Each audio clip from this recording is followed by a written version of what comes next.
The Corbett Report is brought to you by you. Your support makes the Corbett Report possible. Sign up for the subscriber newsletter or purchase a DVD at corbettreport.com/support. I'm not holding my breath, let's put it that way, but you never know. And sometimes these people do get scapegoated, and sometimes there are different factions, and when they fight, the knives might come out, and who knows, but there's some interesting things may be revealed. That's why we have to watch very carefully the development of the story, and we'll see if Epstein commits suicide in jail or whatever it is. I mean, who knows? Some breaking news right now. Disgraced financier Jeffrey Epstein has taken his own life while he was behind bars here in New York City. Epstein was facing sex trafficking charges. NBC News investigative correspondent Tom Winter now has the very latest. Tom, what more do we know? What more do we know? That is the question for today. Welcome to the Corbett Report podcast, ladies and gentlemen. Welcome. I am your host, James Corbett of CorbettReport.com, coming to you on this 14th day of August, 2019, with episode 361 of the Corbett Report podcast, Suicided, the Final Days of Jeffrey Epstein. And what we have just been listening to and witnessing is, of course, the stunning prediction that I made myself about Jeffrey Epstein, that he would be found suicided in his jail cell. Wow, how could I have ever predicted such a thing? Well, of course, if you are watching the Corbett Report, you no doubt know that not only myself, but many other people in the conspiracy theory community have been talking about the very likely possibility that Jeffrey Epstein would end up dead in jail. And lo and behold, Jeffrey Epstein has ended up dead in jail. Or has he? ...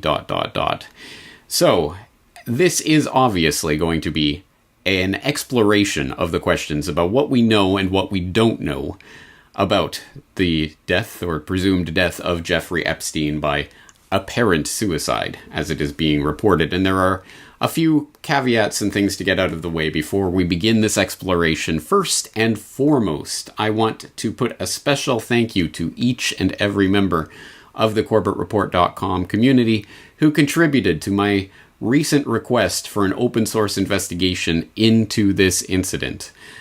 Boy, have you responded. At the time that I am recording this podcast episode, which for the record is about 9:30 a.m. Japanese time on the 14th of August 2019, there are over 225 comments now in that open source investigation.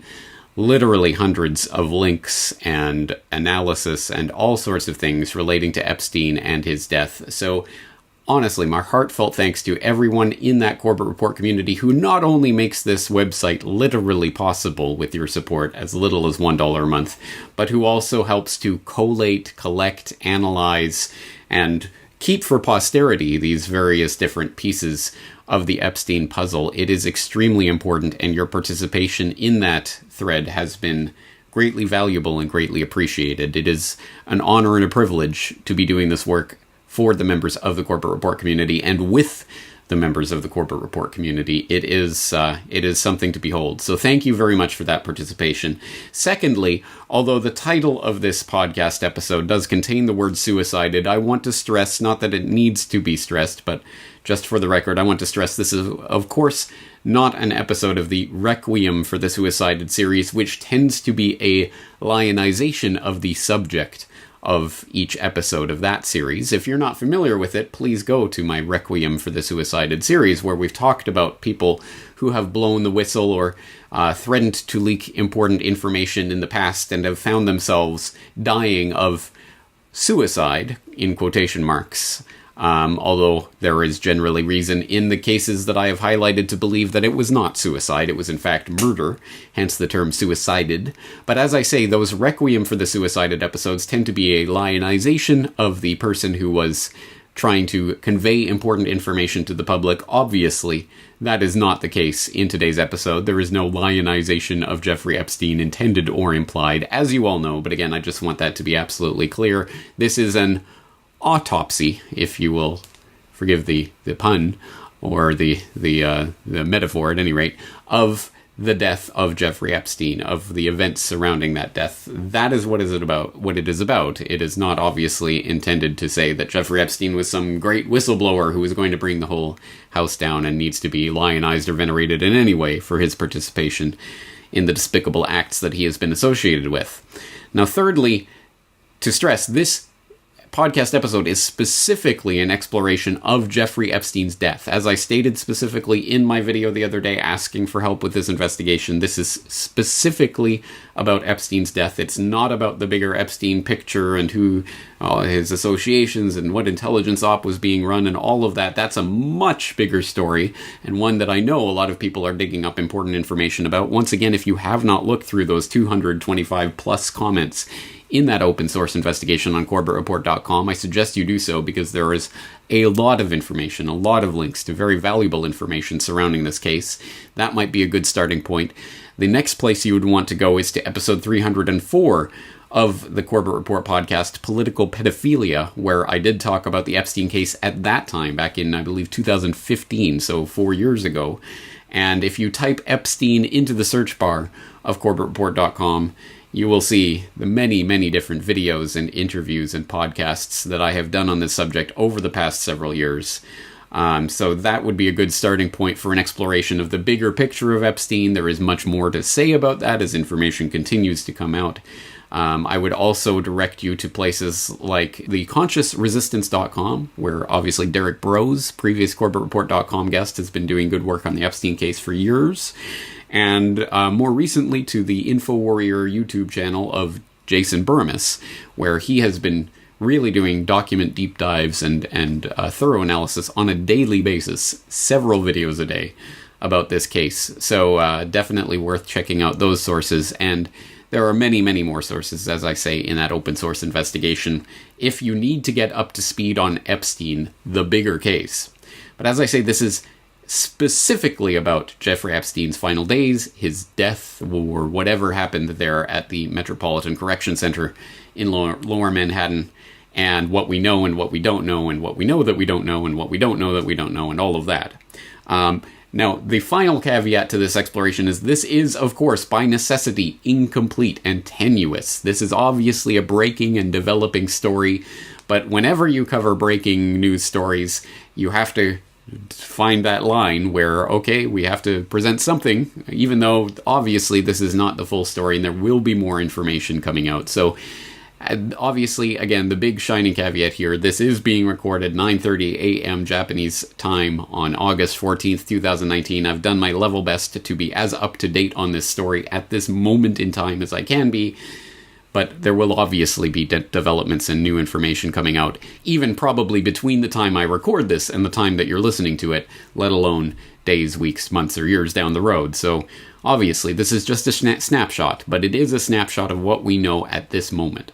So let's set the table for this exploration by just starting with the timeline of the recent events and developments in the Jeffrey Epstein case, starting on July 6th of this year, which was the date that Epstein was arrested at Teterboro Airport in New Jersey, on his way back from Paris in his private jet. He was arrested at the airport. On July 10th, it was confirmed that he had been booked in as inmate 76318-054 at the Metropolitan Correction Center in Lower Manhattan, that houses a number of prominent inmates, shall we say, and has an interesting history, and there's different things related to that we will explore in this investigation. But on July 10th, it was confirmed that he was being held there. On July 23rd, there was the first quote-unquote suicide attempt. It was portrayed as a apparent suicide attempt at the time. Details, of course, are sketchy, and there have been indications and intimations by sources that know Epstein that say that he had told authorities that he had been violently attacked or threatened, that his life was in danger. Those are the stories that surrounded that July 23rd first suicide attempt, which did involve Epstein being taken to medical custody and receiving some form of treatment and being put on a suicide watch. But we now learn, after his death, that in late July, and that's the time frame that I've I've been able to hammer it down to in the reporting that I've seen. I haven't seen a specific date for this yet, but in quote-unquote late July, so somewhere within a week after that first quote-unquote suicide attempt, Epstein was taken off suicide watch at his lawyer's request, is what we're being told right now. And that suicide watch was downgraded to a special observation status, which specifically required a physical check of Epstein, or at least a visual check, I should say, of Epstein every 30 minutes. Something that did not take place, as we'll get into later. On August 9th, there was a new tranche of thousands of pages of documents released, which included, related to Epstein and Maxwell and some of these other characters in the court cases of various individuals. And these documents did implicate, or at least allege, that Maine Senator George Mitchell and ex-New Mexico Governor Bill Richardson and Prince Andrew, as we already know, and several others were involved in sexual abuse of underage girls, along with Epstein. And it was also on August 9th that his cellmate, Epstein's cellmate at that lower Manhattan Metropolitan Correction Center, was removed.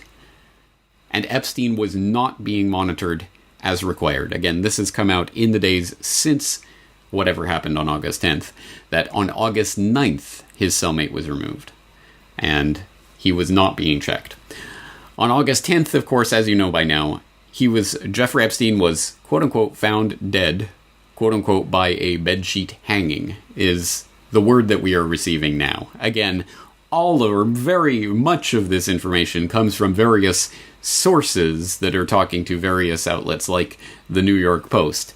So, let's sort through what we actually know and what we don't know, and why a bedsheet hanging does not seem particularly plausible. In fact, that was addressed quite directly in one of the earliest pieces about the Epstein case and whatever happened there on August 10th, which was posted the evening of August 10th on NewYorkPost.com. Former MCC inmate, there's no way Jeffrey Epstein killed himself. And this article says that the following account is from a former inmate of the Metropolitan Correction Center in Lower Manhattan, where Jeffrey Epstein was found unresponsive Saturday and declared dead at a hospital of an apparent suicide. The ex-convict, who spoke to the Post's Brad Hamilton and Bruce Golding on the condition of anonymity, spent several months in the 9 South Special Housing Unit for high-profile prisoners awaiting trial like Epstein. This goes on to say, there's no way that man could have killed himself. I've done too much time in those units. It's an impossibility. Between the floor and the ceiling is like 8 or 9 feet. There's no way for you to connect to anything. You have sheets, but they're paper level, not strong enough. He was 200 pounds. It would never happen. When you're on suicide watch, they put you in this white smock, a straitjacket. They know a person cannot be injurious to themselves. The clothing they give you is a jump-in uniform. Everything is a dark brown color. Could he have done it from the bed? No, sir. There's a steel frame, but you can't move it. There's no light fixture. There's no bars. The account goes on from there. You do notice that he does make the stipulation when you're on suicide watch, which, as I alluded to before and as we will get into later, was not the case, but other physical details of the cell that Epstein was confined to presumably are the same, and include, presumably, the fact that the sheets are paper level, not strong enough to support a 200-pound man hanging himself. 200 pounds? Do we have that confirmed? At any rate, a fully grown adult male would probably not be able to hang himself on paper-level sheets. But we are being told at this point it was a bedsheet hanging that did the trick. Interesting. So what... This does raise the question. Well, if he was on suicide watch, there would be a white smock, but he wasn't on suicide. So what was he wearing, and what did he have access to, and what happened? So let's boil it down. What do we actually know, and what do we know that we don't know about what took place in that cell on August 9th and 10th? Well, first of all, we have evidence of some sort that was, again, presented at the NY Post within an hour or two of the death being reported.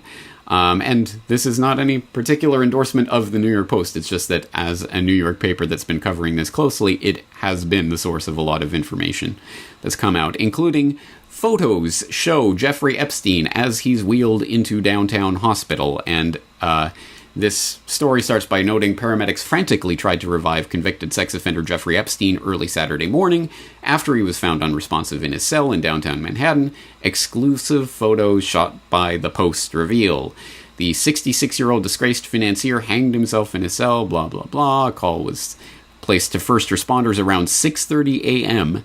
as MCC staff tried to revive him, said the FDNY and the Bureau of Prisons. Photos of Epstein taken around 7:30 a.m. show the convicted pedophile still wearing his orange prison jumpsuit as he's wheeled on a gurney into New York Presbyterian Lower Manhattan Hospital. The images show a drawn, ashen-faced with closed eyes and EMTs using a breathing apparatus in an attempt to revive the multimillionaire convicted pedophile. All right, so they have the photos. There's the one where he's on the gurney and they're clearly giving him some sort of oxygen, and he's got his hands up in a position that might indicate that there are handcuffs or something restraining him. Rigor mortis, again, all speculation, who knows, but there they are wheeling him in to the hospital. And then there's this photo with the ashen face and the other things as been described. So what does this actually show us, and what does it not show us?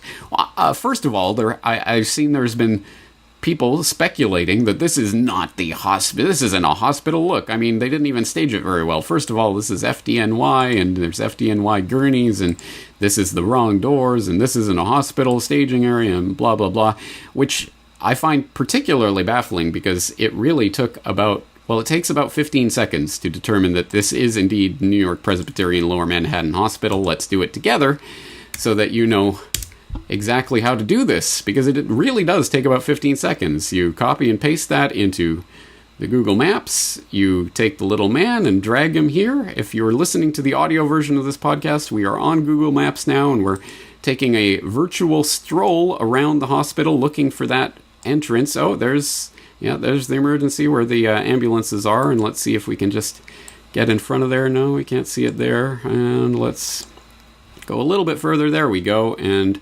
there it is. And now let's zoom right on in, and we see those restricted access signs, the blue restricted access signs with the white writing, the figures with the red cross through them on either side, exactly as in the photo here. Yeah, exactly the same. And there's clearly the green sign with the white writing just to the side of that, and that's the green sign with the white writing that we see. This was taken in November 2017, but there's the orange FDNY gurneys lined up behind the ambulances, and there's the orange FDNY gurneys lined up where the ambulances are parking. In fact, in this photo here, you can see the yellowish light on the orange FDNY gurneys, and on here you can see the yellow light directly above the orange FDNY gurneys. This is the entrance, just in case anyone had any doubt about that. This is the entrance where this photograph was taken, or an exact replica of this entrance was set up to stage this photo in the hours in the hour and a half or so between the reporting of this. Actually, less than an hour, wasn't it? In between the reporting of this and the first appearance of these photos. Again, I think pretty obvious. This is the doors of this hospital. So just in case there were any doubts about that. But there's a couple of things that we should be asking about these photos. One is William Farrington. How did this William Farrington, who took these photos, know to be there at 7:30 a.m., again, before anything had been reported, wheeling him in the doors? So he was there, staged, ready to go with his telephoto lens, presumably across the street, taking some photos of this scene. How did he know to be there? Well, this is not an insoluble puzzle. Someone could ask him. In fact, I did try to do that. William Farrington's details are publicly available. Contact address and everything is publicly available. I won't put it on screen here because I'm sure that would be interpreted as doxing, but it is publicly available. It takes, again, about 10 seconds to search. So you could find it yourself. I did put in a contact request. Hey, William Farrington, where did you get these photos? How did you know to be there? Were you monitoring police scanners, or what was it? Strangely, he hasn't gotten back to me yet, but I will start holding my breath awaiting that response. It's been about 2 days now, so we'll see. But that is one question definitely that needs to be asked. How did William Farrington know to be there, to be taking pictures of this as it was happening? The other question, of course, the one that's been raised a lot, is this Epstein? This doesn't look like Epstein. And that is a very common argument, and there are pros and cons to that argument. But I tend to fall on the side of Corbett Report member Cuno, who writes regarding the supposed irregularities of the photos and the differences between this photo and other photos of Epstein. Cuno in the CorbettReport.com website comments writes, "Yeah, I'm not convinced. Tube pressed against ear, older, dead or dying after who knows what events, lying down, not standing up, different lighting, different camera lens and angle, might even be the other ear." Talking about the comparisons that people are making between the ear that is visible in this photo and the ear in other photos of Epstein taken at different times. Not saying that isn't right, just not strong enough evidence for my liking. I agree with that. And as Cuno goes on to say, even if it isn't him, that doesn't mean he isn't dead. President Kennedy was shot, but they still used a substitute body. Or that perhaps seeds of uncertainty aren't being deliberately sowed. One thing that's obvious is that the power shouldn't be would like us all arguing among ourselves, so we have to just keep calm and see evidence for what it is, not what we think it is.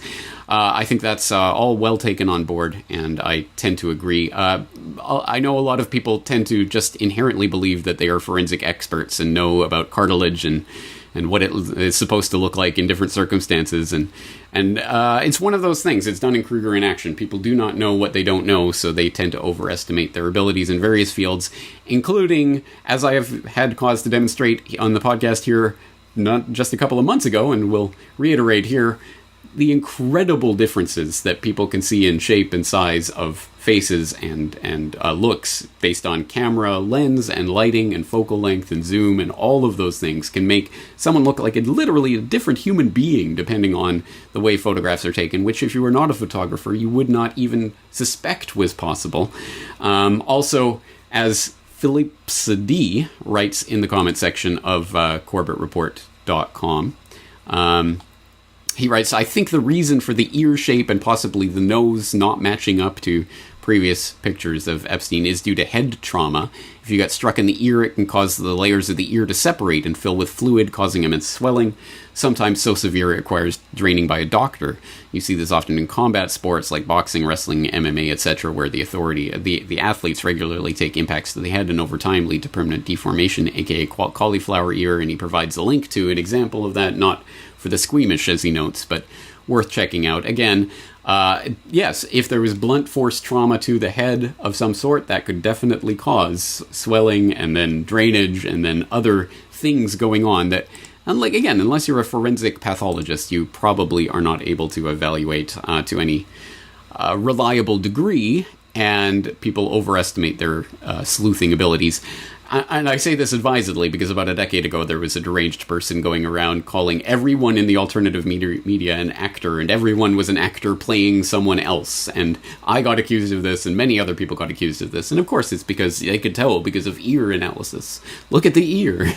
That was a thing that was going around about a decade ago. So I know that people tend to overestimate their abilities to analyze these things, and I'm on the side of QNO and Phillips D. I don't think that we can tell anything really substantially about this picture, whether this is Epstein or is not Epstein, or what exactly is happening to this, or whether this person is dead or alive, or what have you. I mean, I just don't think it's solid evidence of anything. But again, I'm not an expert, so what do I know? What do the experts have to say about this? Well, let's turn to Christian Benavides, who reported on Twitter about the statement from the Office of Medical Examiner on Jeffrey Epstein.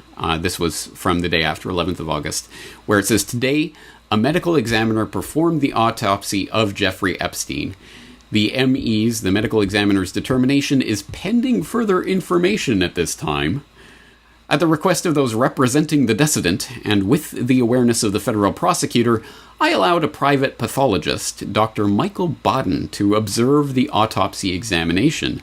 This is routine practice. My office defers to the involved law enforcement agencies regarding other investigations around this death. Inquiries regarding the determination of the chief medical examiner should be directed towards my office." End quote. Interesting. Dr. Michael Baden was the private pathologist that the decedent, Jeffrey Epstein, specifically his lawyers, wanted to have there to witness the autopsy examination. Dr. Michael Baden. Dr. Michael Baden. Where have I heard that name before? The first doctors or first scientific experts that saw the president after he was shot were the doctors at Parkland Hospital who operated on him. Those doctors actually saw the bullet wound in the president's throat, and they described it as an entry wound, while you have described it as an exit wound. Could you explain why that's the case? Yes, sir. The physicians who treated the president at Parkland Hospital did not turn the president over, so they did not know there was another bullet hole in the back. And there's a natural tendencies when a doctor sees one bullet hole and not a second bullet hole to just assume that it's an entrance wound. Doctor, how much money have you been paid for your involvement in the Simpson case to this point in time? It's about 70 times 1,500, which would be about $100,000. Are any of these wounds inconsistent with the witness accounts that Michael Brown was shot while rushing the police officers?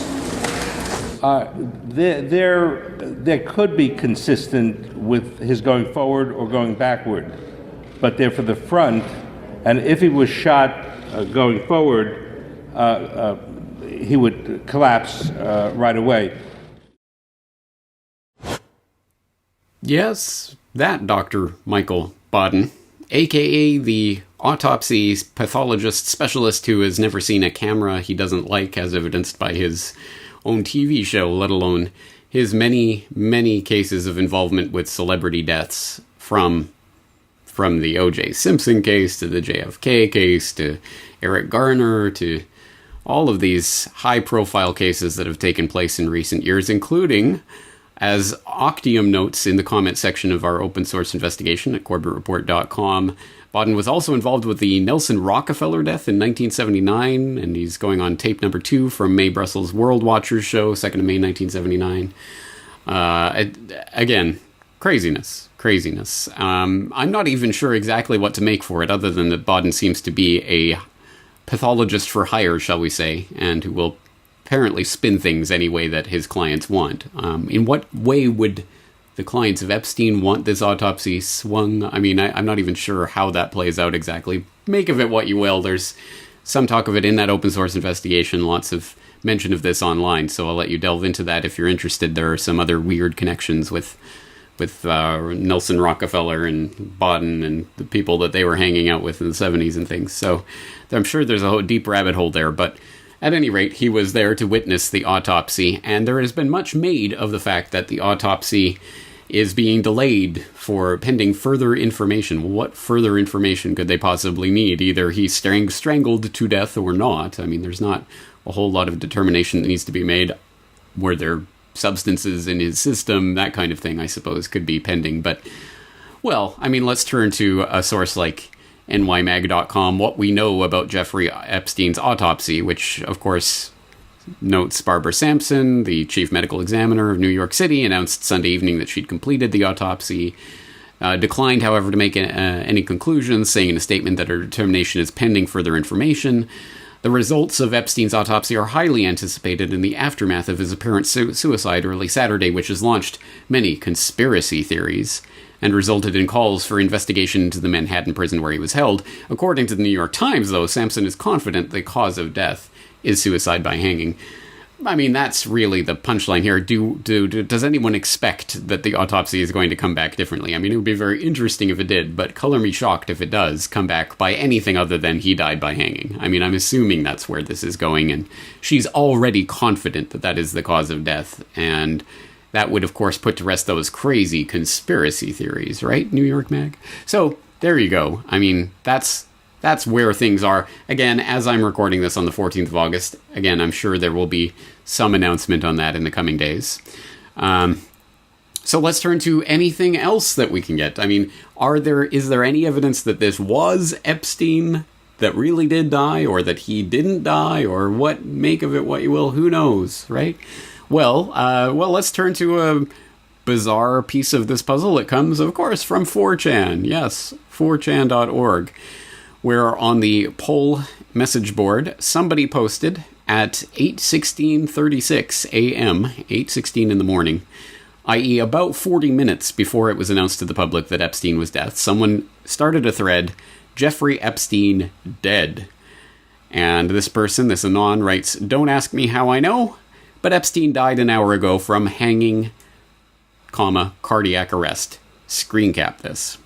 So that was the start of the thread. As you can expect, most people thought he was LARPing or joking and responded in that manner until the news broke about 40 minutes later. Epstein was dead. And suddenly people were taking it very seriously. And that's been confirmed. I mean, there's nothing hidden about this. Even New York Post has a post up. Why was Jeffrey Epstein's death on 4chan before it became public? Where they note, before the Post broke the news of Jeffrey Epstein's death, it was posted to online message board 4chan, prompting the FDNY to probe whether one of its paramedics leaked the details.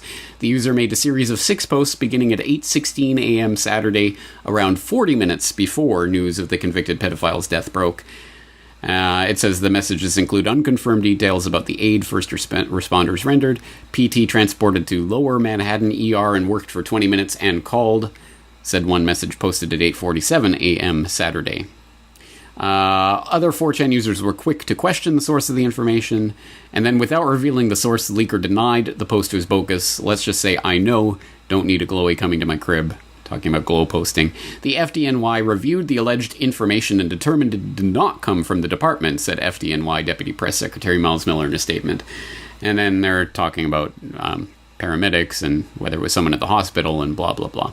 So definitely someone did post 40 minutes before it happened. 40 minutes before it was publicly announced. Whatever that means. Someone along the train. And for what purpose? And in what way? But somebody said Jeffrey Epstein was dead from cardiac arrest by hanging 40 minutes before anything was reported and several days before the hanging detail came out. So make of that what you will.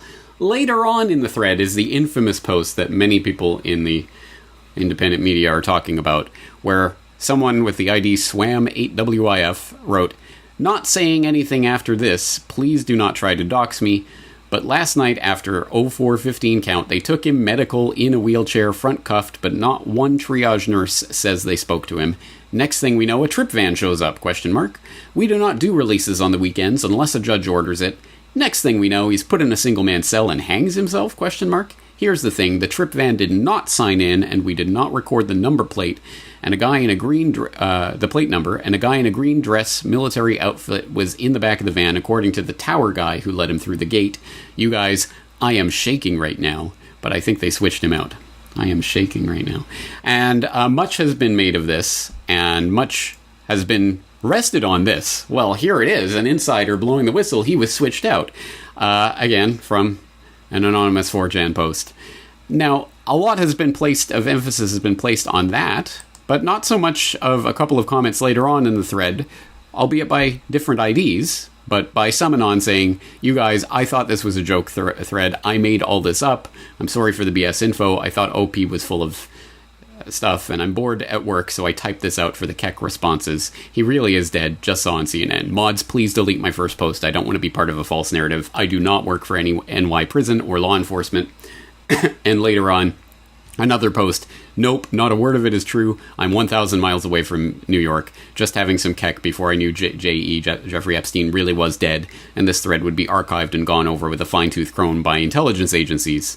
I'm effed, but at least I convinced a few normies of a fake conspiracy along the way." So, again, the response might be to say, well, how do we know this is the same anon that posted the first information? And it could just be someone else tagging on and LARPing and all of this. But that's exactly the point. Who knows about any of this? And there's no other confirmation of any kind about any of this stuff about the trip van and all of that. All we have is some post made anonymously by someone on 4chan that someone else or some other person in that thread said was a joke and that they completely made up.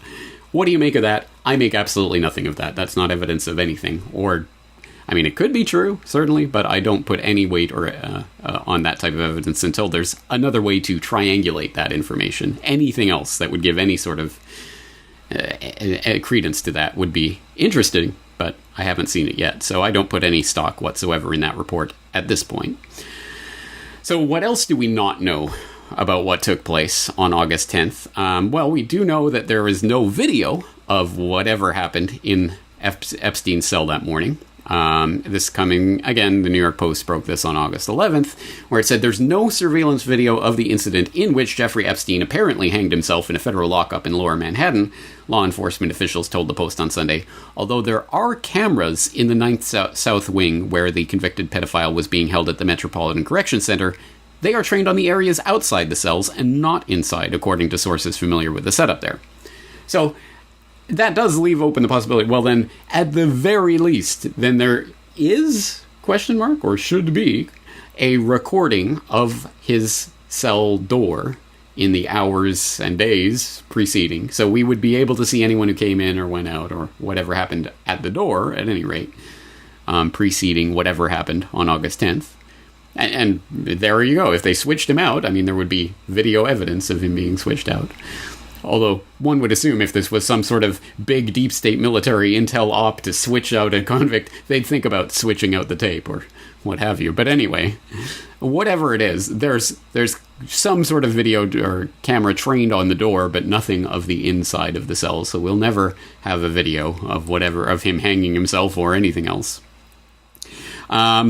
This, of course, raises the questions about what was or was not taking place in terms of the, well, I mean, wasn't he being watched, visually watched, not on camera, but weren't there guards coming? Well, again, New York Post, Jeffrey Epstein was taken off suicide watch at his lawyer's request, as we noted at the top of this episode. Millionaire pedophile Jeffrey Epstein, who apparently killed himself while in federal custody in Manhattan, was taken off suicide watch in late July at the request of his attorneys, according to a report. And this is sourcing from the Wall Street Journal, sources familiar with the matter, again, whatever that means.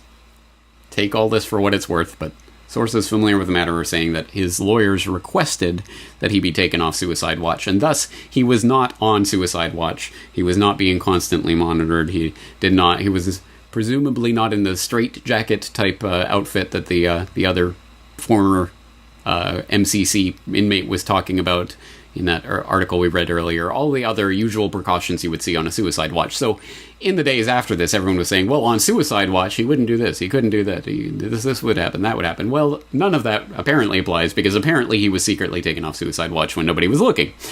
All right, fair enough. So it was at his lawyer's request, but it doesn't quite work that way. I mean, actually, that's not how this works.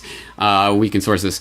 Adam Klansfeld, at Klansfeld Reports on Twitter, was talking about this soon after the events. A couple more questions in the Naming Names Department. BOP, Bureau of Prisons guidelines require the program coordinator to write a report on any decision to remove an inmate from suicide watch. Who is that coordinator? Very good question, and one that does have an answer. I haven't seen it yet, and I hope someone will dig it up and we can get more to the bottom of this. But if you go to that Bureau of Prisons policy page, I will put the link in the show notes along with everything I'm talking about. It will be a voluminous show notes today, friends. But you can go to page 13 of that report, where they're talking about inmate observers and the suicide watch. And in subsection D, it says watch termination and post-watch report. Based upon clinical findings, the program coordinator or designee will, 1, remove the inmate from suicide watch when the inmate is no longer at imminent risk for suicide, or 2, arrange for the inmate's transfer to a medical referral center or contract healthcare facility. Once an inmate has been placed on watch, the watch may not be terminated under any circumstance, bold emphasis in original, without the program coordinator or designee performing a face-to-face evaluation. Only the program coordinator will have the authority to remove an inmate from suicide watch. Generally, the post-watch report should be completed in PDS prior to terminating the watch, or as soon as possible following watch termination, to ensure appropriate continuity of care. Copies of the report will be forwarded to the central file, medical record, psychology file, and the warden.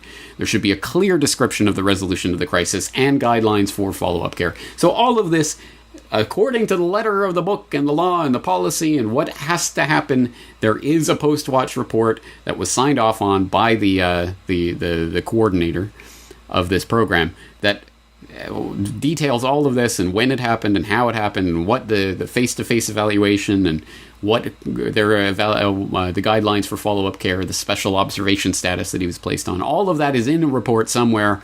I'm sure it's being FOIA'd right now. If there are any ambitious people in the audience who want to FOIA it, please do so. At any rate, I'm sure it'll end up missing. We lost that record somehow. But anyway, so that supposedly does exist somewhere. This is not an insoluble mystery. It's just another piece of the puzzle that we do not have yet.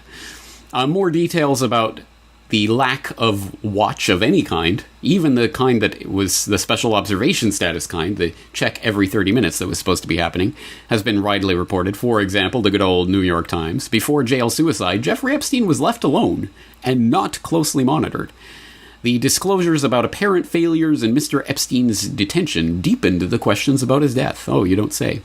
It was Friday night in a protective housing unit of the federal jail in Lower Manhattan, and Jeffrey Epstein, the financier accused of trafficking girls for sex, was alone in a cell only 11 days after he'd been taken off a suicide watch.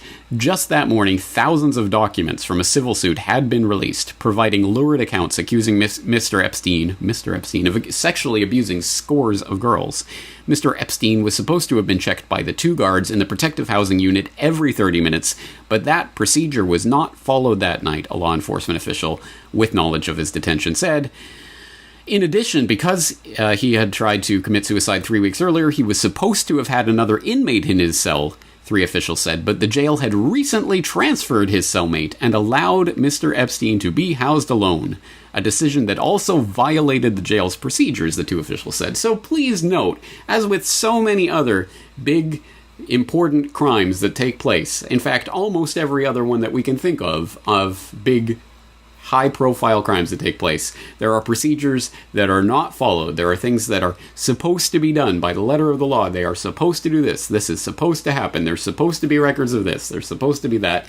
All of them break down magically to coincide with that August 10th death by suicide hanging, quote-unquote. And there are other ways of attacking this issue, and of course it's been widely reported about the overstaffing and the hospital staff, the MCC staff were just overworked and what have you, and there were people on his watch who were on their 5th overtime shift in a row, and the person who was supposedly watching him wasn't even an actual guard, and all of this stuff is coming out. This can be triangulated and confirmed by reports that occurred even a year ago, June 20th, 2018, so over 1 year ago. The chiefleader.com had a report on federal jail union short staffing at MCC hurts Weary County's productivity. And it's talking about the chronic short staffing at Federal Metropolitan's Correction Center in Lower Manhattan, of course, where Epstein was being held. And it was talking at that time, over a year ago, about the incredible short staffing and how they're having to go out of their way to offer incentives to try to get people to transfer there because they're overworked and what have you. But that's kind of almost the point of this. This is a place that is holding high-profile inmates, some of the highest-profile inmates in the land. You might argue that Epstein was the highest-profile inmate in the entire United States prison system at this point, and still, lapse after lapse, not even a real guard on duty, they weren't doing their mandated checks. I mean, all of this breaking down. They just transferred out his cellmate? Wait, cellmate? Yeah, did he had a cellmate? Who was his cellmate? And what was his role in all of this? So we can find out some more information about that from published reports, like Jeffrey Epstein feared cellmate, a muscle-bound ex-cop charged in murder who was moved before financier's death, according to report. A hulking ex-cop facing the death penalty on federal murder and drug charges was reportedly Jeffrey Epstein's cellmate at Manhattan's Metropolitan Correction Center, and an official says Epstein might have feared the former police officer who was questioned after the disgraced financier's apparent suicide attempt last month, and who was transferred out of Epstein's cell shortly before the 66-year-old died early Saturday. Nicholas Tartaglione, who'd been a Briarcliff Manor cop in Westchester County, New York, was charged in 2016 with the deaths of 4 men stemming from an alleged cocaine drug conspiracy. Epstein was housed at the MCC federal lockup with the 51-year-old former cop after his July arrest for sex trafficking, Tartaglione's attorney told Fox News on Monday. And there's more information about him, but perhaps the most intriguing bit actually comes from, many places, but lowhud.com. Feds, ex-cop Nicholas Tartaglione had phone while in custody in quadruple killing case. This coming out on July 23rd, 2019, where it says an illicit cell phone was confiscated from former Briarcliff cop Nicholas Tartaglione while he was in federal custody awaiting trial in the killings of 4 men in Orange County, according to court records. Correction officers took the phone from Tartaglione on July 3rd in his cell at the MCC in Lower Manhattan. Federal prosecutors said that Tartaglione claimed his cellmate had tossed it to him as officers approached. So again, another huge lapse in security at this high-profile place where these high-profile inmates are being kept. But this cell phone with the cellmate apparently happened 3 days before Epstein was even arrested. But it does go to show something about the nature of security at this prison, and in fact, more details of that and those types of stories comes from the Mail Online, for example, that reported on the security lapses at the jail where Jeffrey Epstein killed himself, where they note how a guard took a bribe from a Turkish gold dealer and how a WikiLeaks leader managed to share new information from phones, plural, phones, smuggled into his cell. And it goes on to detail about Joshua Adam Schulten. He had, I think, 4 phones in there. So, again, huge lapses in security. You can go and read through about that. But clearly, there are ways to get to inmates at the MCC if you are motivated to do so. Who would be motivated to do so would be the question. But at any rate, that's what we know.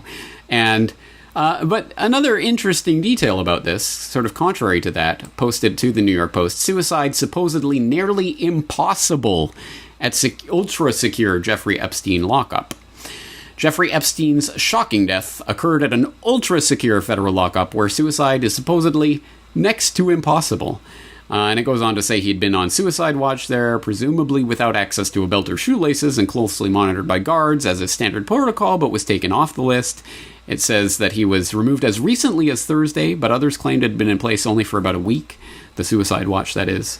Etc., etc. It says suicide at the jail, which serves mainly as a holding facility for about 765 men and women awaiting trial for federal crimes of all levels, is rare, and a review of published stories found only one such death in the past 21 years, the 1998 suicide of South Philadelphia drug kingpin Louis Tura, who reportedly hanged himself. So, there you go. You have one case of suicide at this prison in 21 years, and the very next one is arguably the highest profile inmate in the entire U.S. federal prison system, the one that everyone, including yours truly, was talking about was likely to end up committing suicide in jail. Well, and there it is, right? So, what do we really know about this? Again, like in so many other circumstances where it turns out, the cameras all failed, or we just, proper procedure wasn't followed, or what have you. In so many different high-profile cases, including this one, procedures were not followed, precautions were not taken, warnings were not heeded. It's almost as if people were going out of their way to make it as likely as possible that something could happen out of the sight of whoever was supposed to be looking. And, oh, by the way, let's take the people who are supposed to be looking out of the picture as well. So, clearly, if you were trying to arrange something, whether that something is a swap out of Epstein for someone else, or a murder, or a suicide, if you were trying to leave space for any of those events to happen, you couldn't have done a better job than what happened over this past week or two at that MCC in Lower Manhattan. So that is essentially the state of what we know at this precise moment in time, and what we don't know. I mean, there's so many question marks in this equation, including the fundamental question, was it Epstein? Did Epstein die? I mean, I don't have his body here, I can't show it to you, I don't know.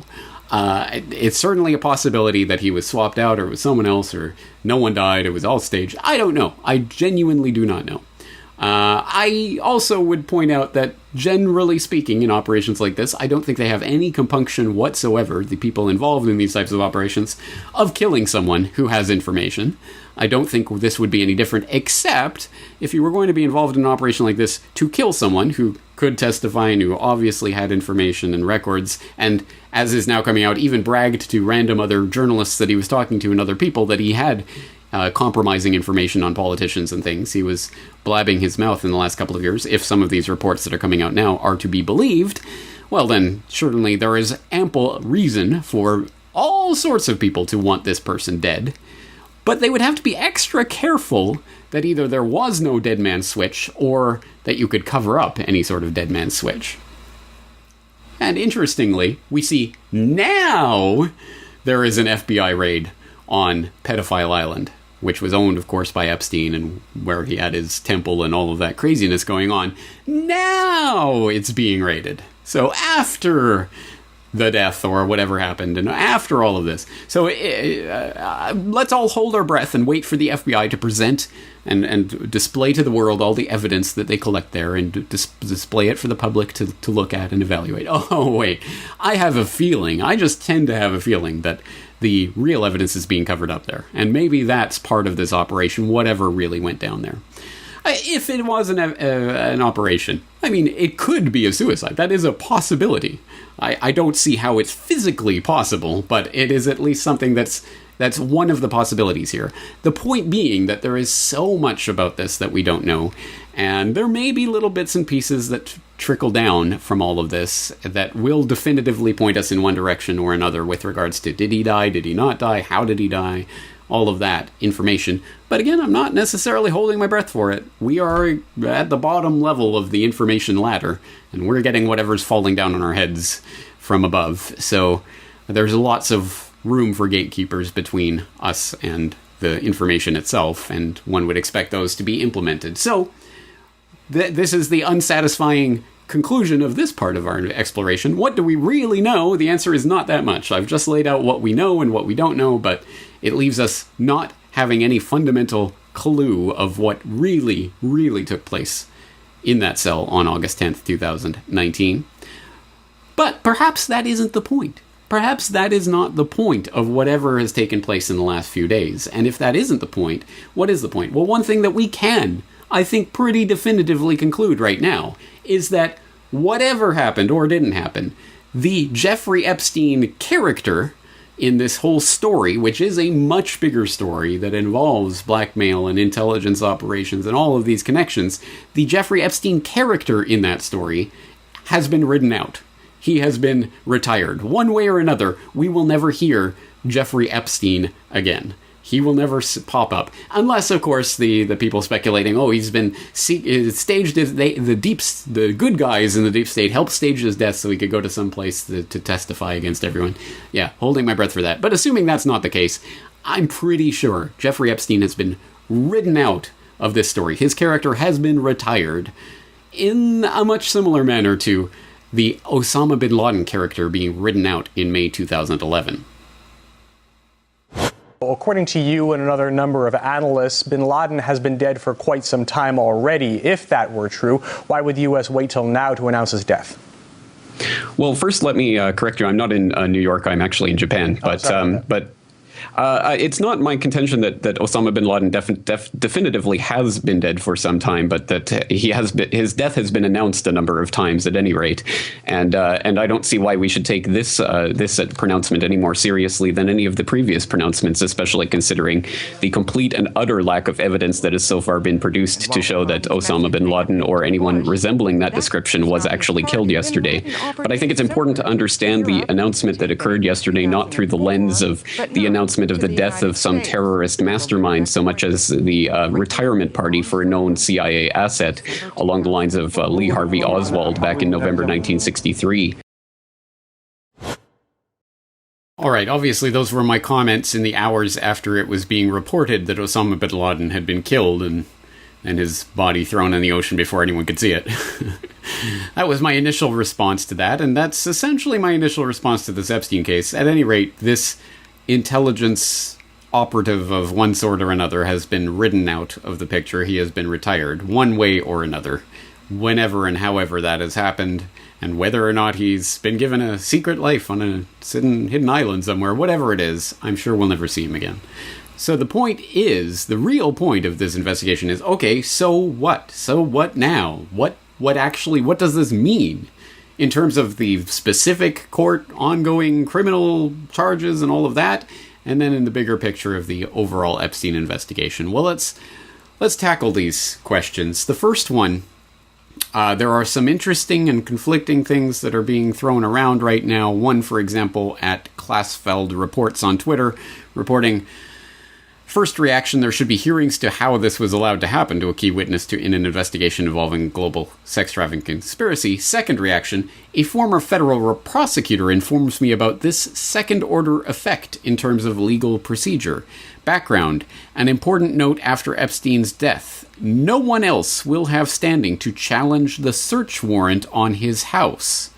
Everything will be admissible against any other defendant without possibility of a motion to suppress. So as we all know, the police did raid Epstein's house and materials were seized. And we have lists of things that were seized, like CDs with pictures of nude females and various labels and things that have been reported. All of that would have been challengeable by Jeffrey Epstein. Did they have the proper search warrant? Did they have the authorization to take these materials?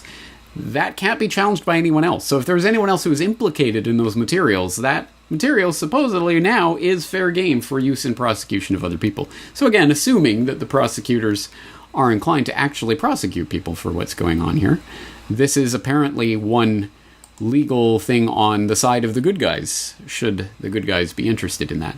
Another interesting story that was reported, Jeffrey Epstein's final days and the legal cases that won't die with him. It says, in the final days of Jeffrey Epstein's life, the high-flying financier who had once counted royalty and presidents among his friends was largely flying under the radar, communicating little from his 8-foot square cell in a New York federal lockup. Epstein was grounded following his July arrest on sex trafficking charges that had dodged him for decades, charges that now threaten to keep him locked up for 45 years. Which, for the 66-year-old, is the equivalent of a life sentence.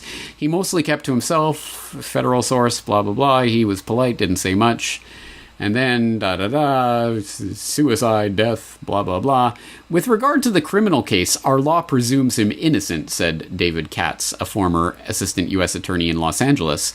We will not have Epstein's side of the story. While that may not have exonerated him, it might exculpate some alleged accomplices. The U.S. attorney in Manhattan has declared that others who may have conspired with Epstein will continue to be closely investigated, but according to Katz, who did not work on the Epstein case, anyone charged will likely claim that Epstein, alive, would have cleared him or her, and they were deprived of Epstein testifying for and providing material on their behalf because of government negligence. All right, so that's a negative to this investigation, but Melissa L. Jampol, a former sex crimes assistant at the Manhattan District Attorney Office, underscored that a brighter light will now likely shine on the other names in the Epstein circle and any possible criminal proceedings against them. There is a strong possibility that criminal charges could be brought against others involved in the allegations involving Epstein and who were potentially his co-conspirators, those who enabled his actions, said Jampol. Epstein's death may also make survivors more likely to come forward and contact local law enforcement authorities, because now they don't fear Epstein and his reach because he's dead. So there are interesting legal implications to this. It all, of course, depends on how vigorously and how honestly the accomplices and other people implicated in these crimes are pursued. But don't worry, because as TheHill.com reports, Barr criticizes prison's serious irregularities after Epstein's death. Attorney General William Barr said Monday that Justice Department officials will thoroughly investigate, quote, serious irregularities, end quote, at the Metropolitan Correctional Center, where accused sex trafficker Jeffrey Epstein was found dead of apparent suicide over the weekend. Barr also warned that any of Epstein's alleged co-conspirators should not rest easy, noting that federal prosecutors will continue to aggressively pursue the case to ensure anyone who worked alongside Epstein will be held accountable. All right. And he goes on to say, let me assure you, this case will continue on against anyone who was complicit with Epstein, Barr said. Any co-conspirators should not rest easy. The victims deserve justice, and they will get it. Bold words, and of course we can take U.S. Attorney General William Barr at his word, right? I mean, he is the Attorney General after all, and we all know how non-corrupt they tend to be. Well, I mean, is this the same William Barr who is the son of the Donald Barr who may or may not have been the one personally responsible for hiring Epstein as an instructor at the Dalton School, despite the fact that he was a college dropout? But he was hired to teach at this swank private school where apparently he first made his connections. They got him onto Wall Street. They got him headed towards billionaire status, whatever, however that story goes. Good question, and one that is still something of a question. It was originally unproblematically reported that Donald Barr had hired Epstein at the Dalton School. Then there was some reporter who said, no, Barr left shortly before Epstein was hired, so he wasn't hired, there's no connection there. But then there's counter-reporting to that reporting saying, no, the person who followed Barr as head of the Dalton School said that he hadn't interviewed Epstein, so it must have been Barr, blah, blah, blah. There's back and forth, and I believe that was touched on specifically in that open source investigation thread at corbettreport.com. I've read this somewhere recently. I've read all about this in the past few weeks, so forgive me if I'm confusing that, but there's been back and forth. But anyway, very likely that this is the son of the man who hired Epstein, so can we take it at face value that Barr and the Attorney General's office, let alone the FBI, let alone all of these other institutions that we know are corrupt, are going to follow through on these cases in the way they should? Maybe not. But that's the legal side of things, and again, we can hold our breath and wait for the legal court proceedings against all of Epstein's co-conspirators to take place and for all of this to be revealed. But don't hold your breath indefinitely for that. So what are the bigger picture effects of this retirement party for Jeffrey Epstein? Well, one that I have noticed definitely in the reporting of this over the past several days, and I'm sure you have noticed too, is the keeps coming up this term to describe people who question this apparent suicide by apparent hanging. How could you have any questions about this? But in case you do, there is a 2-word epithet for you that has been bandied about ad nauseum in the mainstream media over the past few days. Just a few examples. TheHill.com, Trump defends promoting conspiracy theory about Epstein's death. It was a retweet. Or TheNation.com, Epstein's death demands investigation, not conspiracy theories. Yes, because people who are investigating a suspicious event certainly should never posit any theory or even contemplate a theory. They should never even hold a theory in their mind, right? Because that might actually lead them to look for certain pieces of information, right? Because, of course, by definition, every investigator, every detective, every person involved in a case like this is a conspiracy theorist. They're theorizing all the time. Oh, well, what if this person did this? Then we should look for that. That's what detectives do. That is what an investigation is. But don't worry, TheNation.com is here to set the record straight. The Epstein's death demands investigation, not conspiracy theories. BBC, of course, was right there on the scene within days. Jeffrey Epstein, how conspiracy theories spread after financier's death. In fact, again, just type conspiracy theory Epstein into the Google News search, and you'll find no end to mainstream coverage of this in the last several days. Unfortunately, that has been taken over in the last 36, 48 hours by Trump and his retweet of conspiracy theories, which is now what everything is about. But before that point, there were a lot of things. I'm sure I saw editorials headline something like why conspiracy theories about Epstein are wrong or whatever. I mean, there's no end to that type of commentary in the mainstream media as a result of this, which, of course, does shine a light on the fact that now there are many, many, many, many people asking questions about this and becoming conspiracy theorists. The dreaded conspiracy theorists that we know, as the FBI has recently informed us, are being treated as potential domestic terrorists who may cause harm and deserve to be scrubbed from the internet, interestingly enough. Interestingly, there have been some counter-narrative takes, shall we say, even within the mainstream press. Surprising source, NewYorkTimes.com op-ed by Ross Douthat? I don't know how to pronounce that name. Douthat? An interesting op-ed entitled Jeffrey Epstein and When to Take Conspiracies Seriously. It says, sometimes conspiracy theories point towards something worth investigating. A few point toward the truth. And although obviously, please do read through this op-ed. I won't read it for you here, but please do read through it. I think you will find that obviously it's not exactly CorbettReport.com crowd type stuff and doesn't go far enough and does contain some pejoratives, but it goes surprisingly far towards saying, well, there was this conspiracy theory, but actually there is some truth to that. And, well, there's this crazy conspiracy theory, but actually it's worth looking into this. It goes on to talk about those crazy conspiracy anti-vaxxers and things, but you'd have to be kind of crazy to just believe corporations are there for your best interest. I mean, there is some interesting counterpoints being put out there in the mainstream narrative. So let the speculation commence about what that means, what all of this rumination and speculation and this convergence towards the term conspiracy theory at this particular moment in time means. What does this mean in the bigger picture? And there has already been speculation of that in the open source investigation at CorbettReport.com about why now and what does this mean and conspiracy theorizing. And I'm sure there will be plenty more speculation.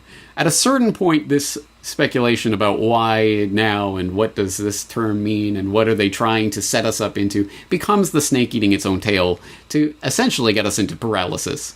So wait, okay, they're playing 5D chess, so I have to play 6D chess, and they want people conspiracy theorizing so that they can group them as domestic terrorists, so they're trying to create situations to create people becoming conspiracy theorists, so we have to not conspiracy theorize so that we don't fall into... And it becomes this multi-dimensional chess maneuver or something. No, at the end of the day, either you are going to investigate something that you find interesting or you are not. And you should have some sort of basis for doing that or not doing that, or whatever it is, but it shouldn't be because you think that the press is trying to get you to move in a certain direction or what have you. At the end of the day, it has to come down to what you think is important. So, of course, as did come up in that CorbettReport.com open source investigation thread, there were people questioning the reason for doing this at all, and that could be said about really any story. I mean, why are we doing this? Well, again, there is no definitive answer that can be made to that. Either this is something that you think is important, that needs to be investigated, or it isn't, and I don't think there's a right or wrong answer to any of that. But that is where this leaves us, in a very flux situation. As I say, I mean, the story itself is breaking and developing with new developments every few hours. Again, all of this information may be outdated by the time you're listening to this, even if you're listening to it right away, let alone days or weeks or months down the road. So let's switch the open source investigation over to the comment section for this episode 361 of the Corbett Report podcast at CorbettReport.com. Specifically, the short link for this episode will be CorbettReport.com/Epstein death. All one word. Just type that in, CorbettReport.com/Epstein death. You will get the podcast, the video versions of this, all the downloads. You'll get the show notes, which, as I say, will be voluminous, and I will put in the extra effort to time index the show notes as I used to do for the podcast, because there's so many references here to so many different things that it'll get confusing what the link is referring to what. So I'll try to time index everything so that any particular thing that I'm talking about, go to the time index. It should be in there in the show notes, so you can go to that link and read the documents for yourself or look at the video. There's so much to talk about, and I've only scratched the surface of it. And as I say, this is a developing story, so I hope the Corbett Report community will continue to put any particularly important developments towards what we know, what we don't know, what we know that we don't know, things like that, in that comment thread at CorbettReport.com. And let me once again just thank everyone for participating in that open source investigation over the past few days, and in the site generally. Again, I literally could not do this without the support of the Corbett Report members, both monetarily, of course, as little as $1 a month truly does make this website possible, but secondarily, and not secondarily in terms of importance, your participation in threads like this, in compiling and analyzing data. I cannot possibly do that much work. So hundreds of hands, thousands of hands, let's make it millions of hands, make light work. And it's only that conversation which I think can raise this above the efforts of one particular individual. So thank you to the Corbett Report community for participating in this. Obviously, there's so much more to say about the Epstein story, the bigger Epstein story, and the connections and what went where, but I wanted to put this on the record at this point, what we know, where the case stands, so that it is there and documented, and you have plenty of links to explore on this case. So we're going to leave this particular exploration here for today. I will have more to say to you in the near future. I hope you will be there to enjoy it at CorbettReport.com. That is the place to go for all of this material. And we're going to leave it there for today. I am James Corbett of CorbettReport.com. I am looking forward to talking to you again in the very near future.